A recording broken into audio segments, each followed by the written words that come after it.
Hi friends, ఇప్పుడు మనం అరకు వెళ్ళే దారిలో అద్భుతమైన పురాతనమైన రోడ్డు పక్కన ఉన్నటువంటి ఒక చర్చిని అయితే చూడబోతున్నాం.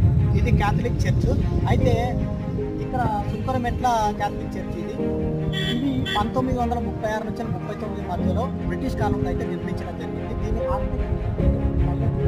మొత్తం ఇది వచ్చి కెనడియన్ ఆర్కిటెక్ట్లో ఉంటుంది. ఎందుకంటే దీన్ని డిజైన్ చేసింది కెనడియన్ ఆర్కిటెక్ట్ అయినటువంటి విలియం స్మిత్ గారు. చాలా అద్భుతంగా అయితే నిర్మించడం జరిగింది. పక్షంగా ఏంటంటే